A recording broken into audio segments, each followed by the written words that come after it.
What comes to your mind when you think about the immune system? Now think about Africa. What does it bring to mind? On Immuno Africa, our conversations bring both together. We invite professors, postdocs, PhD students, and everyone in between to tell us about their journey into immunology, the questions driving their current work, and the impact they hope to make on the continent. I am Welt Okete, your guide on this adventure, or better yet, your co-explorer. In each episode, I bring you the inspiring stories, innovative approaches, and invaluable perspectives of the Africans advancing the field of immunology, both locally and globally. Join me for an exciting adventure into immunology through the hands and eyes of Africa. People who are living with HIV would like to get cured of HIV. They want something, they want an alternative to daily antiretroviral medication.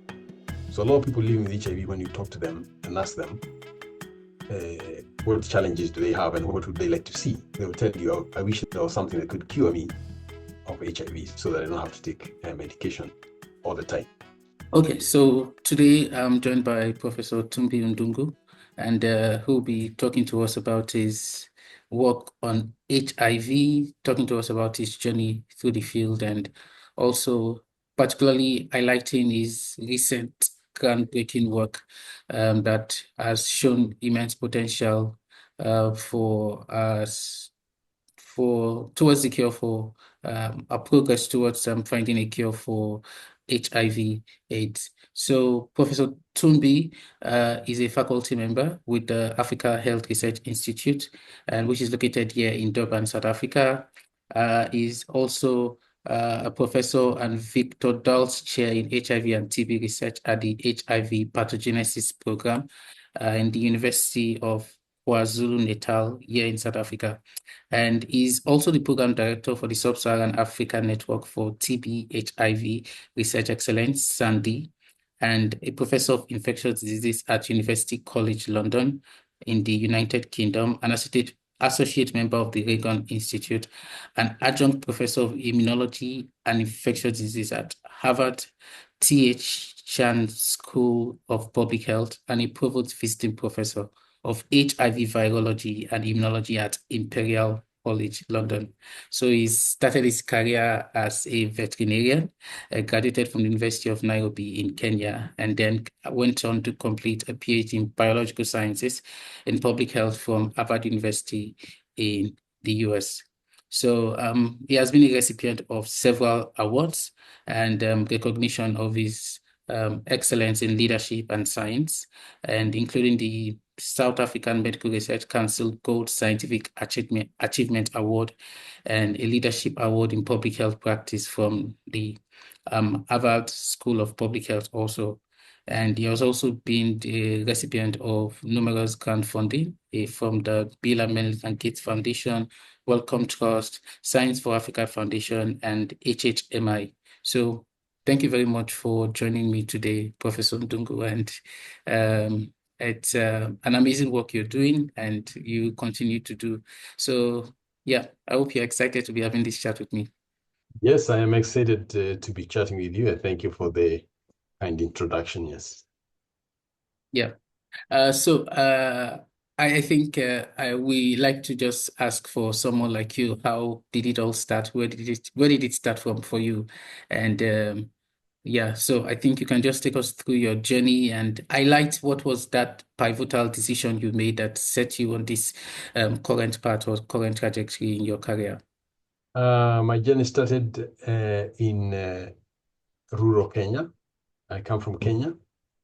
I grew up on a coffee farm there. So my parents were coffee farmers, and I grew up on the farm, basically helping my parents with my siblings look after the farm. And that's where I started. I went to school, to primary school there, and then I went to high school also in central Kenya, a place called Nyeri. And then I was fortunate enough to attend the University of Nairobi, where I enrolled and studied veterinary medicine. I graduated from the veterinary school, and I couldn't really get a job in veterinary science because it was very difficult at that time to get jobs in Kenya. But I ended up, I was hired as a research assistant for one of the professors at the University of Nairobi, Professor George Kinoti. And he is really the one, him and another gentleman by the name of Dr. Jasper Mumo are the ones who really introduced me to biomedical science research. And they gave me an opportunity to go and do some short training at Harvard University as part of a part of the job that I was doing. And that's how I got into biomedical research. Yeah, yeah. Thanks for sharing. So I think just something you mentioned about your inability to get a work in the field of veterinary medicine and then settling for research assistant role, sort of. So what would you say about that sort of unfortunate? Perhaps it was unfortunate to you then that you couldn't get the kind of job you wanted, and then you had to settle for something else. So looking back now, how do you think of that that limitation, as it were, that kind of set you on this current trajectory? Yeah, I think what I've learned in life is that when one door closes, another door opens. And the thing about life is to be able to take advantage of opportunities that come your way. So some opportunities will close and you can't pursue them, but other opportunities open up. And I think that part of being successful is that when you get an opportunity, when a door opens, then you take advantage and make full use of that opportunity. So I think that the fact that I couldn't get a job as a veterinarian may have been a setback, but it opened some doors for me to get involved in biomedical research, which has turned out to be a blessing for me in very many ways, because it really did open me up to other opportunities that I didn't even know existed, and that I couldn't have dreamt about when I was growing up in rural Kenya. So I think the important thing in life is to, when opportunities come your way, you make sure that you are ready to take advantage of those opportunities and to use those opportunities. That's exactly what has happened to me. Yeah, yeah, true. Very true. That ability to maximize opportunities, regardless of how the opportunity presents itself or the disappointments that cause our path sometimes. So you, an immunologist, working heavily on HIV, of course, you also explore the co-infection with HIV and TB. So when did immunology, when was your like earliest encounter with immunology, and when did immunology started becoming like a field of interest to you? I think I got interested in immunology first as actually as a veterinary student, because there was a lot of teaching of immunology, but I didn't quite really appreciate the field and the potential of the field until I got this job as a research assistant.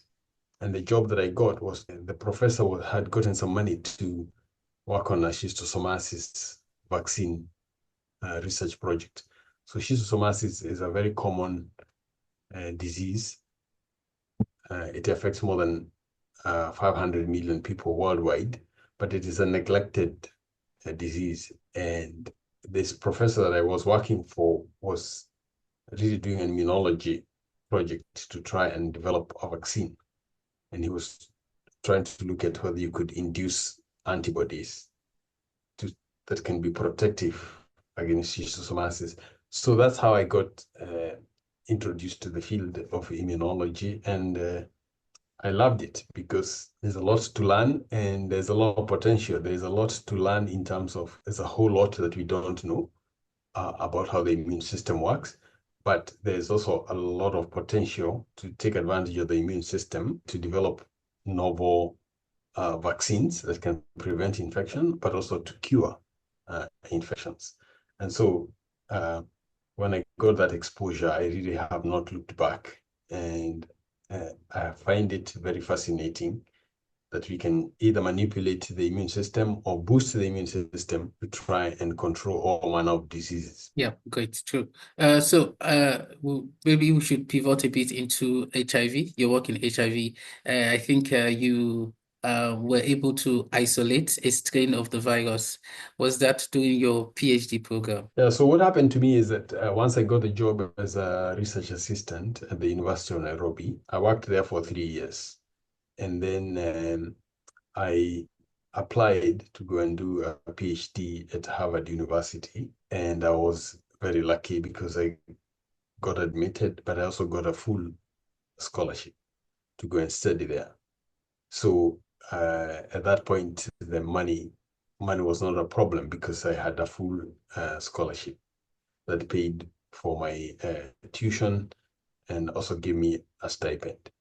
And when I went back to Harvard in about 30 years ago now, I enrolled in a PhD program. And in this PhD program, the way it was structured is that the first year you spent going around different laboratories and learning what they do so that you could then finally settle on one particular topic that you wanted to work on. Yeah. And I found HIV research very fascinating because this was in the mid-1990s. HIV was emerging, I would say emerging as a big problem in Africa. It was spreading very, very fast, and there was hardly any medication. So as a public health problem, it was very compelling. It was a very big public health problem at the time. And there was a lot of hope that we would be able to develop a vaccine against HIV at that time. So again, having been exposed now to immunology and facing now a very significant public health problem, I immediately knew that this is what I wanted to work on because I thought this is going to be a big deal for Africa, for the world, and I wanted to work on a big problem that has relevance to Africa. And so that's how I decided to work on HIV for my PhD. And I was again very lucky because I had a very good mentor, a gentleman by the name of Professor Max Essex, who was a very prominent virologist at Harvard. And he was working on HIV. His main interest was HIV subtypes that are found in Africa. And that's how I decided to work in his lab. And one of the project that I did was to isolate and develop what we call an infectious molecular clone of HIV subtype C, which is the commonest subtype in the world. And so that's what I did for my PhD, and it was a very exciting part of my life and part of my journey. Yeah. So I think you really started making your mark in the field very, very early from your PhD. You're really making groundbreaking findings or discoveries. So HIV has been with us for several decades, of course, and then, of course, it's also a disease that has been marked by several misconceptions and, myths and beliefs around it. So maybe I'm thinking you could just share some of those misconceptions people have about the disease and also some of the big questions that are still bugging researchers in the field that has been, too difficult to tackle. And so the misconceptions and also the big questions in the field. I think part of the misconception is that somehow HIV was created. I've had some very strange theories from people that somehow HIV was created in a laboratory to eliminate Africans, all kinds of conspiracy theories. Actually, there's very clear scientific evidence to show that HIV most likely originated as a zoonotic transmission from non-human primates into humans. This is not uncommon. In fact, a lot of viruses can be transmitted that way from animals into humans. That's probably what also happened with the SARS-CoV-2. Yeah. That's probably with the other viruses is that it's very easy for viruses to jump from one species into another. And that's probably what happened with HIV, and then it started spreading, obviously, in Africa and globally. So in terms of the big questions, maybe even before we go to the big questions, it's important to note that we have made tremendous progress, scientific progress against HIV. Yeah. HIV used to be a death sentence, very difficult to treat. People are dying. If you're diagnosed with HIV, it was almost very depressing because you knew that the end was near. But we now have very, very powerful medications, antiretroviral therapy, that can control the virus, and people living with HIV can live healthy lives that are almost the same quality of life as somebody who has no HIV. So we have made a lot of progress. We also have very good prevention strategies now. You can take one pill and that will prevent you from getting HIV infected if you are at risk. So we have a whole toolbox now of treatment as well as prevention. However, the problem that we have is that HIV is still a significant public health problem. We have almost 40 million people who are living with HIV. And at the moment, the medication that we have cannot eliminate HIV. You have to take the medication for the rest of your life. So we need a solution in order for us to develop a cure, something that somebody will take, and then they don't have to take the medication every single day for the rest of their life. And of course, also we need a vaccine, because at the moment we don't have an effective vaccine that can prevent somebody from getting infected in the first place. So although we have made a lot of progress, we still have major challenges. And I would say that the major challenges are the development of a vaccine, as well as the development of a cure for HIV. Yeah. And I think because of the current area of my work, it's not only people who are infected by HIV that are affected. There's also, I've found that a category of children called HIV-exposed infants and children because their mothers have HIV. So it's really a very big public health problem, like you mentioned. And yeah, we really need to find all these solutions and give the disease a final death blow, hopefully in the next couple of years. Yeah, and it's not just the people living with HIV or even who have been exposed to HIV. There are also people who are family members of people living with HIV. And HIV comes with a lot of stigma, with a lot of challenges in terms of long-term health. And so it has a lot of impact, not just for the people living with the virus, but also for partners, for friends, for family members. So it's a big social problem, in addition to being a medical problem for the person living with the virus. Yeah, true.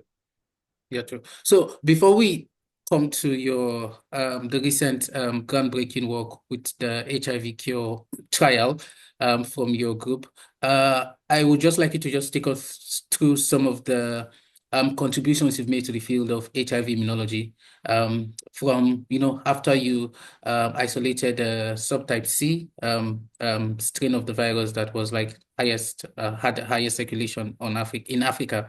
So since then, what other contributions have you made to the field that led you to, embark on this very recent trial? So as I mentioned, for my PhD, I developed the first infectious molecular clone of HIV subtype C, and I got an award actually for the best thesis at Harvard University, which was the Edgar Hoover Award for outstanding thesis research. But after I finished my PhD, I wanted to go back to Africa. And one of the things that I was really interested in was to see whether we could develop a vaccine against HIV. And so I got involved in studies looking at immune responses against HIV. And so what we have been able to show is that there are some people who can control the virus without antiretroviral therapy. And those people are able to make very robust immune responses. And those immune responses can sometimes cause the virus to mutate and evolve so that the virus becomes less virulent. So in other words, there are two ways that some people are able to control the virus. And we have been able to show this. One is through immune responses that people develop. But the other aspect to that is that sometimes it's not the immune responses themselves, it's the impact of the immune responses on the virus, where the immune responses can cause the virus to become a more weakened version of itself and unable to cause disease. So those are some of the things that we have shown in our work that suggests that, and this suggests that this could be a plausible pathway to making a vaccine. Is by either inducing these kinds of immune responses or causing some mutations within the virus that can lead to weakening of the virus so that it becomes less virulent and unable to cause disease. So that's some of the work that I've done on HIV, and other work that I've done has looked at how the reservoir, how the virus decays. Once you start antiretroviral therapy, what actually happens to the reservoir of immune cells that contain HIV? Because that reservoir of immune cells is never eliminated. But actually what we have shown is that when you start antiretroviral therapy early, especially during acute HIV infection, that has some benefit in terms of reducing the complexity of that reservoir. And that's some of our more recent work.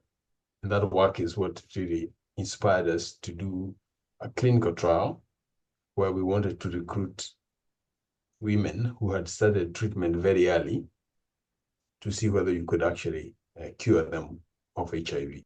Interesting. So yeah, I think I read about the trial and some of your findings, and really, really beautiful and groundbreaking work. So before we go to the findings themselves, which were also amazing and fascinating findings, how did you go about convincing people and making them understand the potential value or benefit of this project, to convincing them to stay off their medications to participate in the trial? Because I think these are some of the things that people do not really talk about much or know about, planning for some of these kind of projects and the kind of conversations or communication that would need to go into preparations. Well, actually, it turns out that convincing people to get involved in this kind of work is not that difficult. Okay. Because people who are living with HIV would like to get cured of HIV. They want something, they want an alternative to daily antiretroviral medication. So a lot of people living with HIV, when you talk to them and ask them what challenges do they have and what would they like to see, they will tell you, oh, I wish there was something that could cure me of HIV so that I don't have to take medication all the time. So in that sense, it's not that difficult. But on the other hand, it is difficult because we keep telling people living with HIV that you must take antiretroviral medication for the rest of your life. So here you are coming and saying, I am doing some kind of work, some research to see whether people can live without antiretroviral medication, which is not an easy message to communicate. So what we have done is to work with communities. And this is actually encompasses a lot of my work, is that I do a lot of work with the community, teaching them and having a dialogue with them so that there is mutual learning and respect for the kind of work that we do, so that we tell them what we are doing, and they tell us about their concerns and what they would like to see done in research. And through that community dialogue, we mobilize the community so that they understand what we are doing, they understand the risks, they understand the potential benefits, and there is an openness about the way we do our work. So that has really helped us to engage the community, and for the community to really engage, but actually also support our work and become advocates for our work. And actually, even before the cure trial, we were doing research with women on acute HIV infection. But one of the things that we decided to do in our research is to incorporate not just a biomedical research, but also a socioeconomic empowerment program within our research. So we said, instead of just doing the research to maybe develop a cure or a vaccine in the future, what can we do to benefit the women in their lives today? And so we developed this socioeconomic empowerment program where they come into our clinic, and when they come to give blood, we give them lessons, for example, on computers. We help them to understand what it takes to prepare yourself for the job market, how to prepare your CV, how to be presentable when you go for an interview, those kind of things. And actually, I'm very proud that about 80% of the women who have graduated from that program have found employment or went back to school. So it's all about working with the communities and with the community so that they understand what you're doing, but you also have to be responsive to their needs and what they want, so that there's mutual respect and benefit. And I think in the end, it ends up benefiting everybody. Yeah, that's a whole lot of lesson on effective community engagement, especially with some of this research that has like tough angles and some complicated or controversial portions to them. Yeah, thank you so much for chipping that in. So let's dive into the big fish in the pond, the HIV cure trial, and I think just take us to the background of the project. So what did you do? You already mentioned what inspired the project, your findings that treating acute HIV, starting treatment for acute HIV on time kind of increases your chances of being able to suppress the virus. So tell us about the design of the project, what did you do for the project, and then what were the findings you got? What happened is that in about 2012, we started a project called FRESH. FRESH stands for Females Rising Through Education, Support, and Health. And what we wanted to do in that project was to see whether we could identify women with acute HIV infection. And the reason we were interested in acute HIV infection is because there was some evidence, even before our study, that the very early events during HIV infection determine the way the disease progresses later on. So we wanted to understand acute HIV infection better, and we also wanted to characterize the viruses that are transmitted during acute HIV infection. And so we asked ourselves, what can we do to identify people with acute HIV infection? And that's when we came up with this project called FRESH. The project identifies women who are HIV uninfected. They come into our clinic twice a week to give blood, and we test that blood for HIV infection.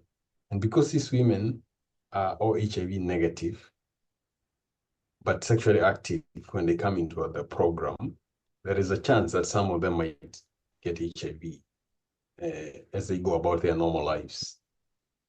And so that's when we also decided we also needed to do a socioeconomic empowerment program to help them with their daily lives. So in other words, they are contributing to biomedical research, but they're also getting a benefit.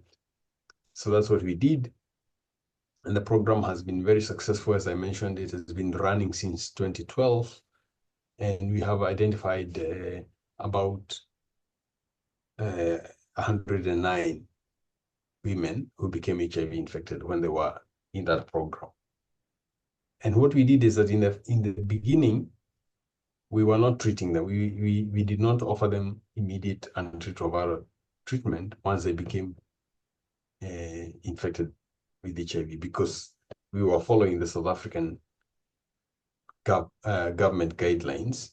At that time, in 2012, the guidelines say that you should only start treatment when your CD4 counts fall below 350. But the guidelines have since changed, and now the current guidelines say that you should start treatment immediately. So in fact, even before those guidelines changed, we went to the ethics committee and told them, because we are identifying women with acute HIV infection, can you give us permission to put them on antiretroviral treatment immediately? And what we noticed is that when you put them on antiretroviral treatment immediately, you improved their CD4 counts, so which is an indicator that the immune system is doing very well. So we did that work, and that's actually what then has led us to then ask the question, what about if we now come back and intervene in these women who already have a very good immune system and they have very small reservoir of HIV infected cells because they started treatment very early? Can we come in with a product that boosts the immune response? And that's what we wanted to test in the study that we just completed. So the study basically gave the women who had started treatment during acute HIV infection something that boosts the immune system, and that is two broadly neutralizing antibodies, as well as a toll-like receptor 7 agonist called vesatolamide. And we wanted to test whether we could boost the person's immune system so that the immune system then controls the virus without antiretroviral therapy. Okay, so you gave them just the broadly neutralizing antibodies and the toll-like receptor 7 agonist? That's correct. So we gave them two broadly neutralizing antibodies. We give them a toll-like receptor 7 agonist, and then we asked them to interrupt antiretroviral treatment because there's no, yes. Yeah. Because there's no other way to know whether this works other than to say, would you be willing now to interrupt treatment? We will very closely monitor you so that if the virus rebounds, we can put you back on antiretroviral medication. But we would like to see whether you can control the virus without antiretroviral medication. And that's what we did with 20 women. And we found that when the women stopped treatment, they fell into three groups. There was one group of women, 7 of them, where the virus rebounded quite quickly within about 16 weeks. And then there was another group where there was a delay in viral rebound. And then we call them those delayed viral rebound. And then we have another third group that was now able to control the virus for at least 1 year without antiretroviral therapy. And we call that group long-term delayed rebound or viral controllers without antiretroviral drugs. So those people stayed for 48 weeks, almost 1 year, some of them even longer than that, without having to restart antiretroviral medication. Interesting. So I think just to take you back a bit before we move further with your findings. So we are most persons are familiar that the broadly neutralizing antibodies are able to, neutralize multiple HIV strains. But can you just chip in why you use the TLR7 agonist? I think that's not a terminology people will be very familiar with. The broadly neutralizing, yeah, you're right. So the two broadly neutralizing antibodies, they can inhibit multiple HIV strains and prevent them from attaching to immune cells and therefore block virus entry. The toll-like receptor 7 agonist has been shown to have the ability to boost cytotoxic T cells as well as natural killer cells and make them much more active against the virus. So it acts as an immune stimulant for different arms of the immune system to try and make the immune system better. There was also some research that suggested that the toll-like receptor agonist could act as a latency reversal.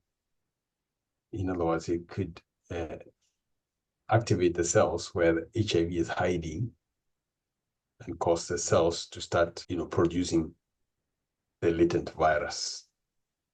But the main reason we really use the toll-like receptor agonist was that it has this ability to boost immune cells, particularly cytotoxic T cell immune responses as well as natural killer cells. Yeah, thank you for adding that. I think it's important for listeners to know how intentional scientists can be about planning for projects and why, everything, because sometimes when people hear some of these terminologies, they always want to talk about, okay, these are the things that the prizes they are giving us, but it's important to just be aware that, everything that goes into some of these medications and vaccines and all these therapies are very deliberate and they have a contribution to play in the intended effect that scientists want them to have on our bodies or against diseases. Yeah, so back to the HIV-cure project, you had three categories, and one of the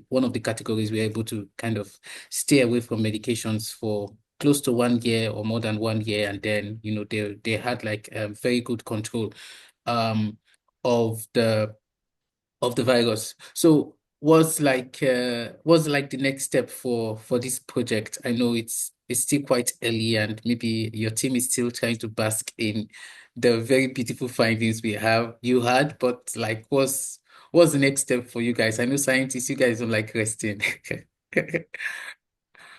Yeah. So first of all, because we only were able to control the virus in 4 out of 20 people, Okay. this regimen cannot go forward as an HIV cure strategy because we want something that works in more than 20% for it to be able to compete with antiretroviral therapy. So the particular regimen that we tested will not be going forward, but we were able to get blood samples from participants when we were doing this study. And so we are doing laboratory-based studies to try and understand what is different about the 4 people who controlled versus the ones who did not control. And if we have some hints from that, we are hoping that we will be able to see some clear differences. And if we do, that will help us really to develop the next generation of an HIV cure that we might then be able to test. So at the moment, we are focusing on really just laboratory studies to try and see whether we can understand the mechanisms of viral control in the individuals who did. And if we do, then we might actually be able to test another, maybe more potent intervention in the near future. So that's where we are at the moment. Okay, great. So for trying to understand why they were able to control the virus, like you're trying to find out maybe specific biomarkers in them or looking at the mechanism itself. Yes. Okay. Yes, we are looking, there's a whole lot of things we are looking at. We are looking at the immune responses, whether these BNAbs and the toll-like receptor 7 agonist induced new immune responses. Was there any impact on the reservoir? So there's a whole bunch of questions that we are trying to address. The main question, though, is whether we can be able to tell the difference immunologically, because that would then lead us to know to new maybe better Yeah, interventions, yeah. if we can understand what the immune responses are that are leading to control in the 4 women who controlled versus the ones who did not. Mm. Okay, great. So now Yeah. you've been mostly working with women. So before I ask my next question, I want to ask, is there a particular reason why you've focused your studies on mostly women? No, there was no particular reason. The only reason is that because in our study, the acute infection study that came before the clinical trial, it involved only women. And Okay. that's why it was a convenient sample. And we had worked with these women participants for a very long time. So they knew us, they trusted us, we had a good relationship with them, and that's why we did this in women. But in future, we would like to do this kind of work both in men and women. But let me also actually mention that we are very proud that we did it in women, because women are actually underrepresented in HIV-cure research. If you look at most HIV-cure research that is taking place in the world, most of it has happened in high-income countries and mostly among men. So this is the first HIV-cure trial in Africa, but it's also among women who are disproportionately affected by HIV in Africa. And so if you are really going to develop a cure that is universal, it has to involve men and women. And because women are underrepresented, we are very proud to have done this study in Africa, but also in women. Yeah. So, of course, since you are planning to include men in the near future, I think that would really be a very good encouragement to the men, because I can wonder they were like HIV infected, or they were like men who were living with HIV who probably would have loved to participate in this study, but yeah, you didn't have enough data to include them or not. Yeah. So let's just I would like you to just tip in something about the potential this could have for translation in the new in the future. Of course, not now, but what are like the different angles that you think this finding or this project could spin into for tackling the burden of HIV here in South Africa, and of course in Africa and the world at large. I think it's a significant finding, in my view, and a landmark study, because first of all, it's the first time it's been done in Africa. So it shows that this kind of complex research work can be done and done successfully in Africa. And I think hopefully it inspires a lot of other people to come up with good ideas to do this kind of work on the African continent. And I think also shows that African scientists can be involved and play a leading role in cutting edge scientific research. But the other thing is that the fact that we had 4 women that controlled is also quite significant, because it shows that there are some people who can go into what you call remission. So the idea that there are some people who can control HIV without antiretroviral therapy is very positive, because it shows that this kind of strategy might work, at least in some people. Now we are a bit disappointed that it didn't work in more people, but the fact that it worked in 20% of individuals tells us that it is possible. We just need to now understand the mechanisms and do other studies in future, because I think that it's going to take not just one or two studies, but maybe several studies that are attempting different strategies before we finally hone in on what might actually be a work in the clinic. Okay. So I think it's significant that we have this phenomenon of control, and we're gonna work very hard to really make sure that this work, whether we do this kind of research work in future and do it on the African continent, and that we come up with a cure for HIV eventually. Yeah, thanks. So were there like any adverse outcomes that you noticed, especially in those that kind of couldn't control for a longer period of time? Yeah, as I mentioned, there's a lot of research that we are doing, trying to Oh, understand okay. the virus, even the virus that rebounded, where is it coming from? Okay. What's the nature of that virus? So there's a whole bunch of questions. But there are also other less obvious, less tangible benefits of doing this kind of work. Is that we have developed the infrastructure to be able to do this kind of work in our setting. And also, we have incorporated in this work a lot of community engagement. So we have people who are now very well trained to work with communities, who can explain this kind of work among communities. We have also trained many people. There are young scientists who are doing this kind of work. The work that I'm talking about in the laboratory is being done by young African scientists in the lab. And these are our future. These are the people who are going to be our future. And I told you I run a network called the SANTHE, Sub-Saharan African Network for TB and HIV Research Excellence. And I'm very proud that this work also leads to the capacitation and training of African scientists, young African scientists, so that they can be the people who take this kind of work forward and ensure that it is successful and it leads to solutions for Africa. Yeah.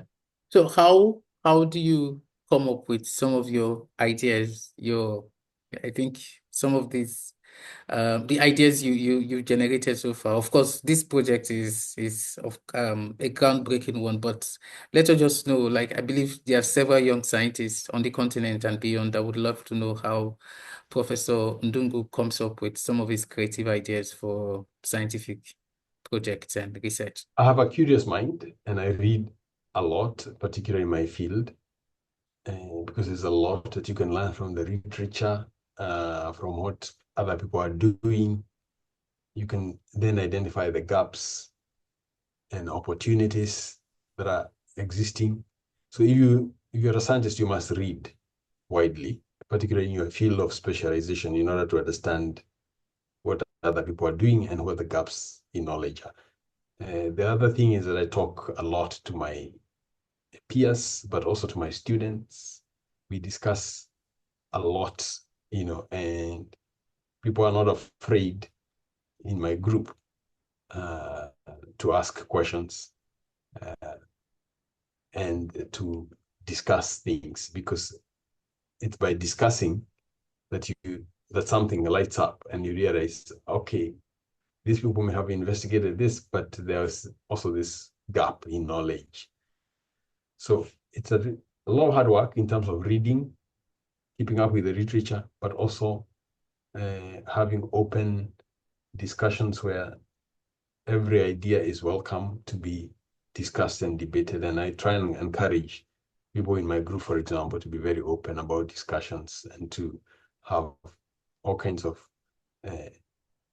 engagements and discussions so that we can move the field forward. So for you, it's a blend of your curious mind and then reading a lot of literature to identify those gaps, and of course engaging in conversation with your peers and your students especially. Yeah. Yeah, absolutely. Yeah, beautiful. Yeah. Yeah. Yeah. Oh, yeah. Yeah. So I also wanted to ask, because when you accepted my invitation, I because of the kind of figure you are on the continent, I also wanted to ask about curiosity. I'm sorry, I wanted to ask about visibility for scientists in Africa, especially, and visibility and branding, and the whole idea of African scientists being able to just put themselves out there in the public eye and engage the public. And it's very beautiful that you are someone who has been very much involved in community engagement, like very local grassroots engagement with communities and individuals. Um, so the reason why I wanted to ask this question, because I am of the opinion that African scientists do not pay so much attention to, kind of publicity, that kind of branding and visibility, that they don't give so much attention to it. And I've listened to you speak about it also in your interviews about the need for visibility and how some of this, groundbreaking work coming from the continent is provides this groundwork for scientists to build visibility. But what do you think about the whole idea of being a visible or popular scientist? And what do you think would be some of the benefits or challenges for you that comes with being visible or popular, especially now in that era where, there's a lot going on social media and even beyond the very traditional and physical platforms for communication. But what do you think about, yeah? I think it's really important because there's a lot of work, good work that goes on in Africa, that is going on in Africa. But if we don't talk about it, nobody will know about it. So we need to be out there to talk about our work and advocate for our work. And hopefully that will lead to support for the kind of work that is being done. Some of it is really outstanding work and needs to be supported. And so I think we need to increase the visibility of African science and African scientists so that people know what is being done and people can know the potential of the work. But also, we need resources to support this kind of work because if you look at funding, for example, it's very low in Africa, and most of our funding tends to come from outside the continent. That's not sustainable. In the long run, we'll have to find a ways to support our own work. So I think we need to advocate and to communicate and to be visible in the public sphere, with our own governments, with society in general, so that people can buy into this idea of science-driven economies that can really spur innovation and growth and socioeconomic development in Africa. I think it's really important. Yeah. So, okay, very good that you were linking visibility to getting support, because I think one of the theories I have is that part of the reason why well, most governments in Africa, I think South Africa is doing pretty well compared to several other African countries, but possibly one of the reasons why the governments in Africa are not so invested in supporting scientific research and development might be linked to the fact that our scientists probably do not engage them enough, actually in their own sphere, in the sphere of governance and politics, that our scientists were more or less in this bubble where we engage more with other scientists and maybe engage with local communities, but the people who make these decisions and decide how much should be allocated for funding, we don't speak as much with them, or they don't even know so much about our work. So they probably do not know the potential impact that funding science or funding biomedical research can have on the continent. And that could be the reason why scientists don't get enough funding for their work. Yeah, what do you think about that? Yeah, I think there's some truth to that. I think that scientists need to be more visible and need to speak out more and present their work in public and explain what they do better than they have done. But I do think also that society in general has a responsibility. If you're a policymaker, you should be seeking out scientists as well, because you know that science can bring solutions. If you have a cell phone in your hand, that came about because of science. So we should be as the whole society should be saying, where are our scientists and how can we support them so they can come up with innovations and new ideas? But obviously, that's not also to excuse scientists. I think scientists need to be advocates and they need to raise their visibility.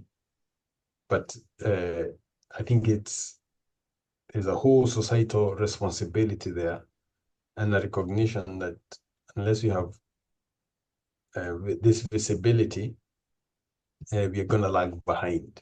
And so scientists need to be aware of that, but also society, policymakers, the people in positions of influence like politicians need to also get out of their cocoon and support and seek out scientists so that we can see the kind of socio-economic development that we want to see for Africa. Yeah, so I think for you it's a two-way lane. So scientists have to advocate more, but then the people in these positions of power or authority also need to take it upon themselves to reach out to scientists, and there should be that two-way crosstalk or engagement.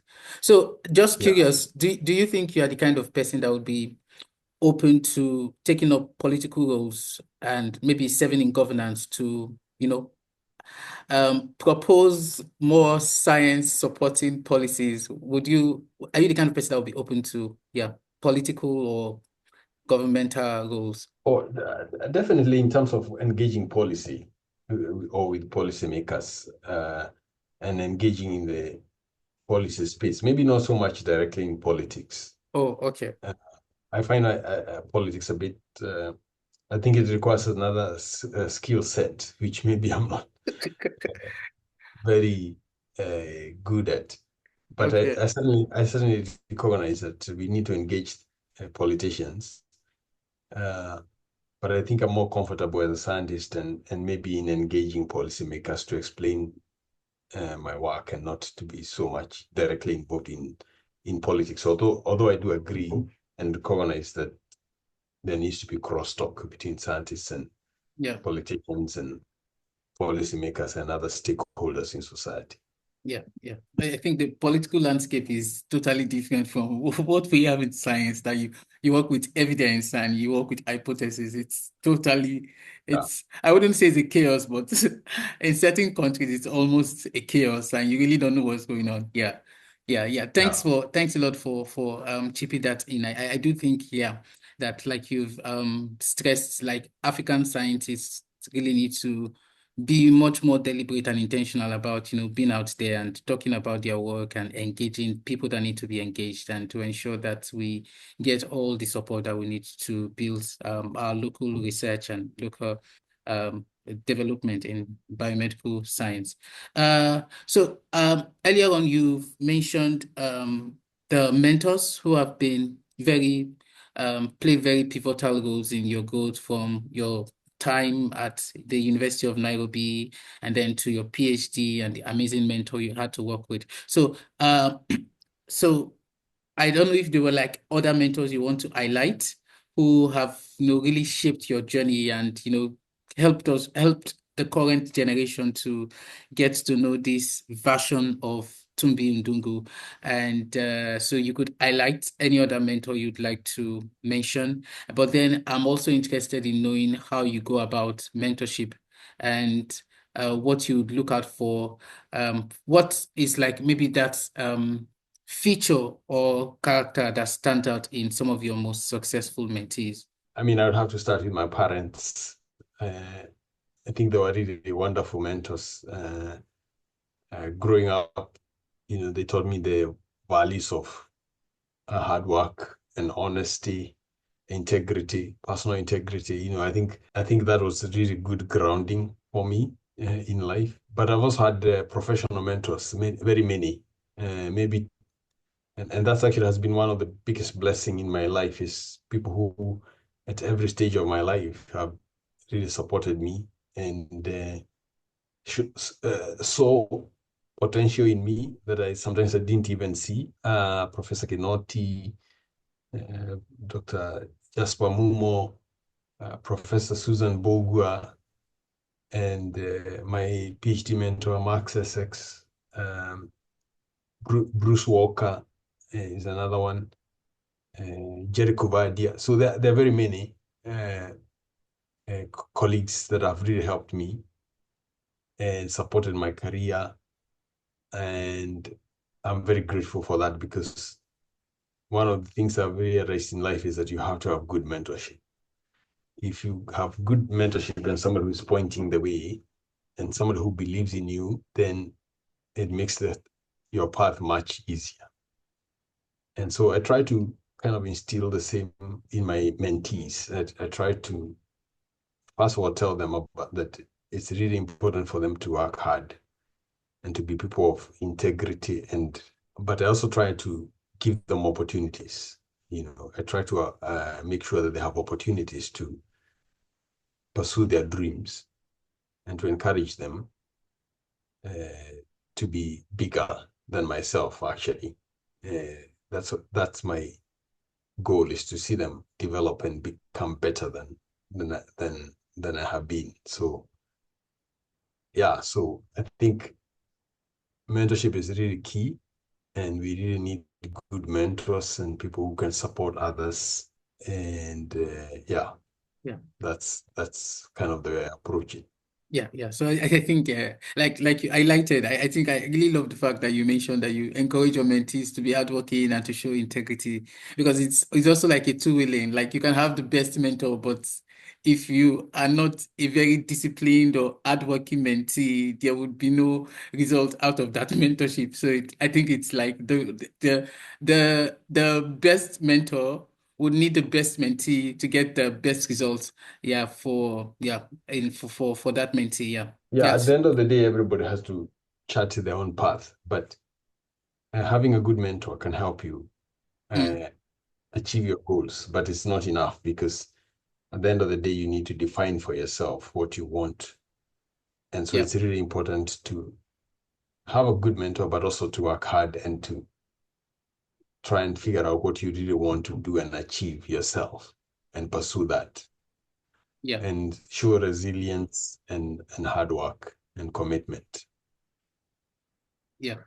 Thank you so much, Prof. Thumbi. And I think All right. it's been a very beautiful chat with you. So I don't know, maybe you have a final word to share before we just wrap up the episode. No, I've enjoyed the interview as well. It's been fantastic. And my maybe parting shot is that I think it's a very exciting time for Africa, and in particular, and for young people, the opportunities are there, and they just need to believe in themselves and work hard. And when they get an opportunity, make sure that they don't let that opportunity pass, but really take advantage of it and exploit that opportunity, and the good things will come. Yeah, good things will come. Thank you so much. I think that's a perfect way to wrap up. Yeah, thanks so much. Thanks a lot for your time. Thank you very much. Yeah. Yeah.